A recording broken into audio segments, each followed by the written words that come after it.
Ladies and gentlemen, hello there. Good morning, good evening. It depends where you are, I suppose. My name is Declan Mack, as you know, and I'm doing some of these brilliant interviews with some feckin' brilliant people. And today I have one of those feckin' brilliant people on board with me here today. I watched this guy for a long, long time, and I've got to know him very well in the last few months. He is a feckin' legend. I'm not allowed to curse because my children are downstairs. He is a feckin' legend in my eyes. Jamie Lewis, how the hell are you, man? Thank you, sir. I'm great. It's great to be here with you. Excellent. Was that a big enough of an intro for you? Yes, that was amazing. Thank you. Thanks. Great. No, seriously, it's great to have Jamie on board here. I've been trying to get him for a while, and now we finally have him on the live, and really looking forward to throwing a few questions at him and seeing what he has to say and seeing how he can help us, everybody that's watching, and everybody who will be watching once the live's over. Jamie, just give us a little bit of an introduction into yourself, when you started in IM or the internet, and how long you're doing it, and what you're doing and what you have done. I started creating products when I was very, very young boy, being creative, creating tapes. I'd create little tapes. And then I started to create commercials on tape. And this was like in 1984. Wow. When I was like 6. I was just going to say, how old are you? Are you 70 or something? So I'm serious. And these tapes were the bomb. I'm talking about like the funniest commercials. I mean, of course it was like a comedy, but they were really, really cool, funny, entertaining commercials. And then we do the radio show in between. So it's like that, being able to mimic stuff. That's my good thing. And so, listen to the radio or whatnot. I'm going to do a radio station, and I'm also going to do the commercials. So we do like these little mock commercials and stuff. And then around, say, 1993, had the big music background already, but around 1993, my mom's got me a 4-track recorder. And I felt like I had been robbed of my childhood because I couldn't, this is what I've been always waiting for. You get 4 tracks. You can record something on one track, and then on the next track, you can record something else. I was doing all sorts of stuff. I would do like the acapella singing, like where the boom, boom, boom, boom, boom, on the first track. Yeah. And on the second track, I'd be like, oh, da, da. And then the third track, I'd, rap or something like that. So and then I started doing, guitar, drums, and producing. So then I dropped out of high school when I was 15. And I did have a private school earlier, but dropped out and started doing homeschool and started doing that 4-track all the time. Then I got an 8-track. Then things started to happen, right? So then by the time I was 18, I got a diploma from the homeschool, all music, And then I went into drum school for a year, and then I did a year of forensics in college, like just a semester. It was fun. I liked it. Yeah. And the professors were cops, what I'm saying? And they teach you, how to solve a crime or whatnot, right? Okay. And so after that, taught in a music school for like a year, lived in this little shack on a lake, and we, float around in the lake smoking a blunt and fishing. And my friends from the city would come up. They'd call the fishing pole a stick. They'd see a deer. They'd say, "What is that? A cow?" It was in Connecticut, so a lot of my city folk friends would they'd say they'd call up on the phone. They'd say, "I'm in Canada." You know what I mean? It was fun. So anyway, like after that period of time, I moved back to the city and started working in like music houses, like producing music and stuff for commercials, like the Budweiser frogs. Yeah. You know what I mean? Like I never did the Budweiser Frog soundtracks, but I worked in that same music house. It's a company that did that music, right? Well, they were huge. He fired me because I just, after a month of working a job, this is how it always was. I'd always get fired. Even teaching in that music school, I kind of got fired. I mean, it was like the last week. So anyway, I was just like, I'm not cut out for this. I was like, I got to learn how to sell my music. The only thing I don't know how to do is build these websites. So I learned how to build a website from a friend of mine, and then I built my first website. And then after a month, put it on ClickBank because I was ignorant of payment processors back then. I thought ClickBank was the only payment processor there was. And then I didn't know what PayPal was or anything. Yeah. And so started making money with ClickBank, like with selling the beats. But I was seeing the affiliates were selling the beats. So I was like, man, I want to try doing the affiliate thing too. And so then I started doing the affiliate thing, and then that was it. Just kept doing that. But the cool thing with the, when you create download, $30, you get the downloads, you get to download all my beats and stuff. Yeah. I was like, man, that song running on its own. It's autopilot. I'm going to build another one. So I built like 15 of them. And every year the growth was just like, boom, just like every year. Tapped out the music thing. Back then, made a few mistakes, like tried doing a weight loss website. I didn't have the passion when I write the copywriting. It's like a skinny guy, like bullshitting, BSing his way through the copy. Don't work. And that's what I learned. Like, you can't do niches that you are not passionate about when you're writing a copy. Like if I wrote a copy about how to gain weight or something, I actually have gained weight before. So that would be a good copy, right? Because I'd be like, look, wake up at 7, eat breakfast, and then, do boom, boom, boom, boom. It would be a very good product because it would sell good. The ebook or the program, the video program would be amazing. So I don't know. That's a bit of the story and into like the mindset of what I was thinking when finally got that growth up to the 7-figure mark. And I got it up to the 7-figure mark right before I started to teach it. You know what I mean? So it was like all these other little niches. But once I hit the 7-figure mark, then it was kind of like, all right, now I'm going to start teaching it. And I got into this big bad world of like the internet marketing niche and, business opportunities, stuff like that. And of course, it's such a monster, a big, serious monster. The gross revenue is much higher than I was used to, but the margins are a little slimmer than what I was used to. Because when I was doing the music stuff, it was like a smaller amount of money, especially for each site. But I tell you one thing, like that small amount of money was like crazy profit margin. You know what I mean? So yeah, I mean, that's a bit of the story. And I mean, like, it was all ClickBank. Like ClickBank was my first wake up call, you know what I'm saying? So to speak. Excellent. You touched on it there. And I know from previous conversations we've had and previous stuff that you've sent me, you have a very big passion for music and you have a very good music background. I mean, I even got to the stage we had a chat one day on Facebook. I don't know if you remember this. You did a cover version of Enya's songs. Yeah. Remember? Yeah. And then I said to you, oh, that's interesting now, Jamie. I have a friend of mine that might be interested in that. And you said, who? I said, Enya's brother. And you said, fuck off. No way do you know Enya's brother. I got him on a chat and we showed him the video. And he was, I think, I haven't seen him now in a while. I think he actually showed it to her. Yeah, right. But there you go. It's a small world, isn't it? Yeah. And that was brilliant. But you're still in the band and that. Are you? You're still in the band, and music is a big passion of yours, isn't it? Yeah. It's like it comes natural. I wonder what she thought of it. I would say it was pretty loud. It's like I don't know if does Enya like metal? I don't know. To be honest, I'd be lying. But I haven't seen this guy in a while. But when I see him, I'll actually make contact with him and after this call and see if I can get some feedback on it. Might even see if Enya will come over and play on the beach in Portugal. That would be crazy. You could do a duet. Yeah, I think that combination of songs was pretty good. I like that second song. Oh, absolutely, it was brilliant. And what we might do later on, we might put it down in the comments so people can see it. Right, that's your musical background.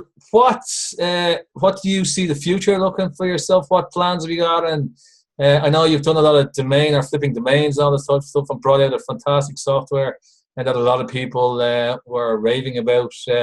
Is that your where do you see yourself this time? Say 12 months, or what have you got in the pipeline?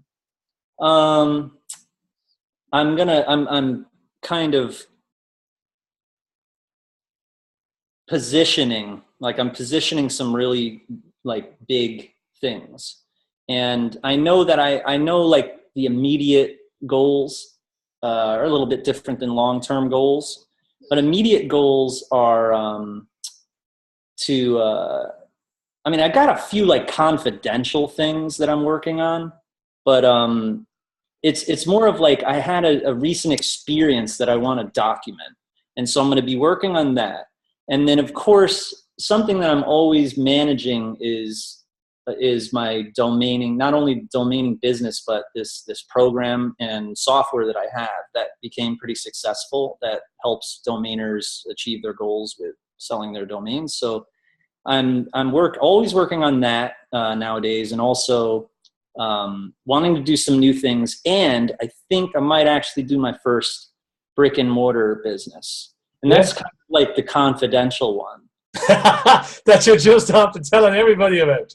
Yeah, I mean, it's kind of, you'll see. You'll definitely, it's like the type of thing where once it happens, you'll see it. I'll be definitely very vocal about it. But brilliant. Yeah, you know, so it's like kind of it's kind of like that's where I am right now. I mean, at least I always look at it like, you know, week, month, year, right? Well, I mean, of course I do an hour or two. What am I going to do this hour? What am I going to do this day, you know, today? Yeah. But it's right now it's like kind of like this week is it's special and it's different than other weeks where I'm going to be doing a lot of planning.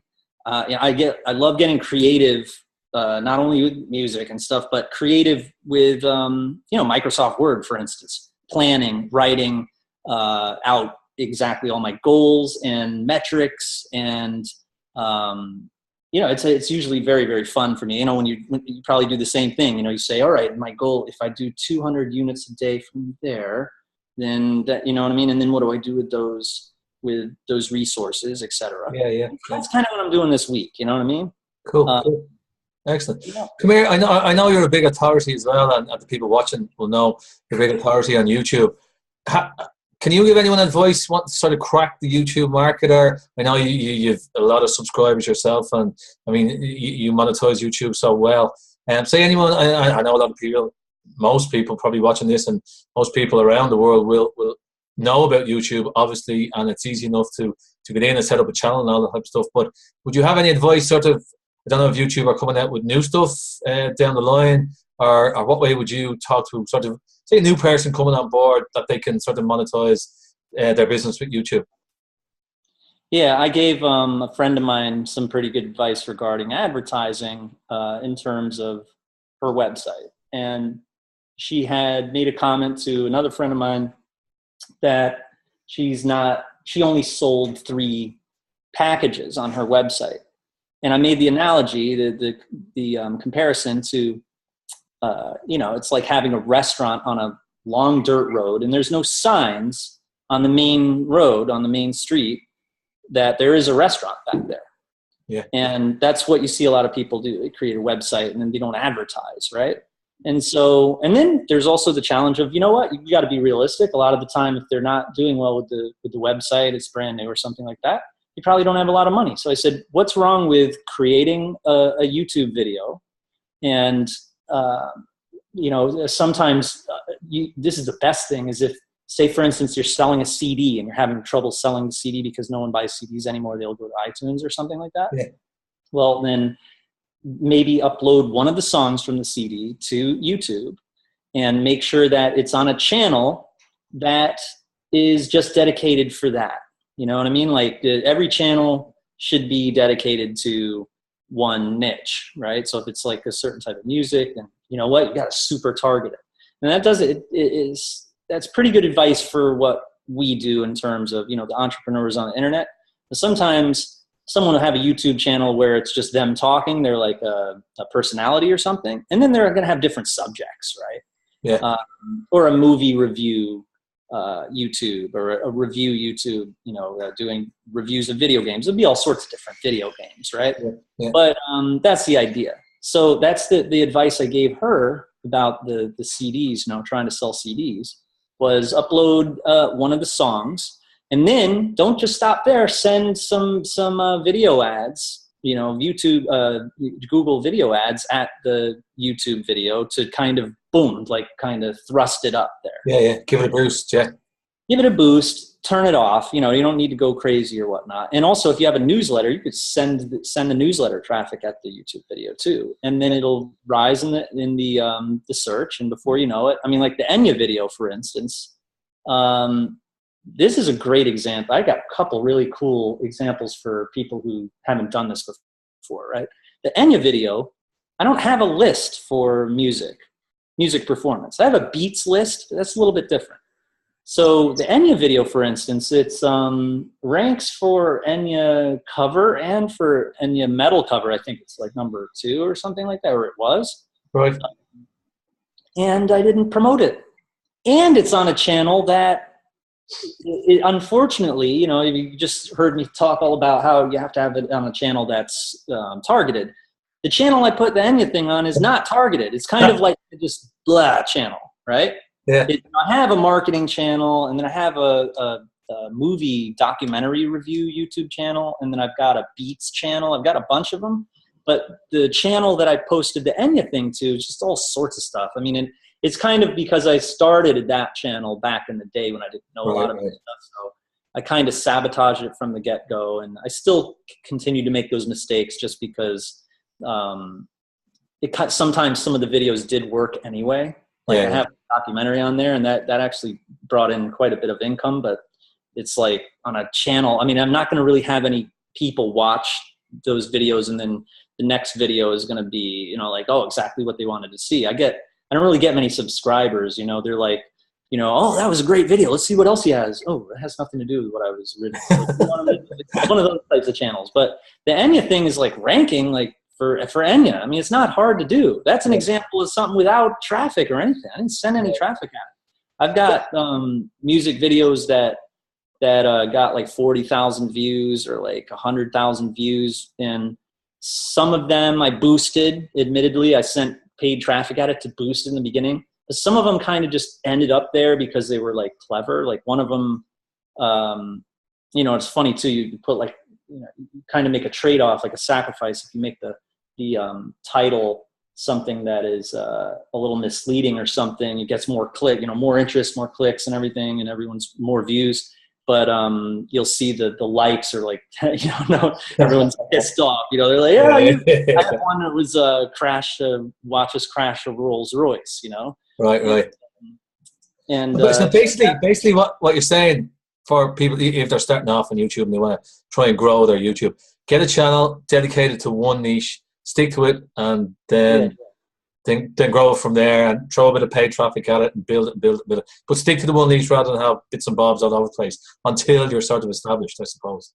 Yeah, and also the same advice of like, make sure you know what you're talking about too. Like, I watched this documentary and I love the documentary, and I was like, and it's a controversial subject. It's kind of a political subject. And so I just pulled out a text edit document and did Camtasia and just talked over it. Like I just wrote it out. It was just like the crappiest video. And I was just like, look, this video is, this movie was great. This is what I think of it. And I had it organized, here's who directed it, et cetera. And I did it. I was like, I'm going to post this. I'll create a new channel for this, a movie review channel. And I uploaded it and then went into Amazon, and got the link to download the video and stuff so I could make money, hopefully. Right. And sent, before I know it, like a month later or something, I see Amazon sends me like a commission thing. And they're also mad at me too, because I just did it really quick and I didn't have a website or anything. I was like, And so I was like, oh yeah, I remember that. And I went on to YouTube. I did a search, and there I was ranking for the name of the documentary and then review. And it was my video there. And this is the craziest thing, was it was like not many views, 5,000 views or something, but there was just hundreds of comments, everyone arguing, and everyone in the likes were crazy. It was like 150 likes, 3 dislikes. So it was like 99% or something, 98% or something like that. Everyone loved it. Everyone was like, yo, the top comments were voted like, you're the man. I was like, what the hell? It was like the first video uploaded to the channel. And I didn't do anything to it. I didn't promote it or anything. Wow. But I used the right headline and then tags, put a couple hashtags in there, I guess Twitter or whatever. I don't even know really what I'm talking about, but I got like over 5 million views on YouTube. Wow. You know what I mean? It's not much. I mean, so I'm telling you, like, you don't have to be a genius. It's like, you could also buy YouTube channels. Like I saw like all these like gurus, they were talking about the guitar lessons video that me and my friend bought this YouTube channel. Yeah. And we kind of got lucky because the guy who sold it to us didn't know it was being monetized by his boy who had the link in the description. Oh, right. And they were arguing. He's like, "Why'd you sell it?" And he was like, "You didn't tell me it was making money." You know what I mean? Yeah. Built this list of 100,000 guitar lesson subscribers from it. I mean, it's got 90 million views. Like when you log into the YouTube channel, it was like had one of those badges. It was like top 20 YouTube video, and this was like 2008. Wow. You know what I mean? Just like, you know, you don't really know much about like algorithms or whatnot or SEO, but it's like we're always, you know, we know what is good and what is bad, kind of. Yeah. Cool. And then so it's easy enough. Like, I mean, just be brave and take a chance. Like, I mean, try things out and like an educated guess. You know, educated guess, like in based upon that philosophy of like, I know about this. Yeah, that's the one like dark area you never want to get into is when you're like, oh, is that a good business opportunity, or like that's a good opportunity when you don't really know much about it. And you're taking someone else's word for it or something. Yeah, that's right. You know, I'm not really into that. Like risking, I'm not into risking or gambling or anything like that. I don't go all in and stuff like that. You know what I mean? I do things that I know are going to work, you know? Yeah. Excellent. Right, Jamie, I could talk to you all day, man, all day, but I want to keep these sort of at the same level that I'm talking to everybody. I'm just going to finish off on, I think a lot of people who are watching this now know that you're coming over to Portugal and you're speaking. Can you tell me what your presentation is going to be about, or what way you're going to plan it, or what have you got in mind for these beautiful people here that are dying to see it? Well, yeah, I want it to be about one thing. And so with that, hopefully we can ask our mutual friends and fans and customers and viewers. Right. Ask everybody here in the comments, on what they'd like you to talk about. Yes, everybody. Excellent. Great idea. You be the judge of what we discuss in Portugal, and it'll be an amazing laser targeted performance. And it's going to be interactive. You know what I mean? I want to ask questions. I want to, really solve problems for people and really make a difference. So you can just let us know. Guys, start the comments coming in. I can see a few of them coming in already. Well, Jamie's after putting it out there. He's going to talk about in Portugal what is the most popular answers down below of what you want him to talk about. So this is giving everybody a chance. Anybody who's watching live or anybody who's watching the recording, put your comments in down below what you would like Jamie Lewis to talk about in Portugal on the 27th of October. Jamie, brilliant idea, man. Yeah, man, you're the man.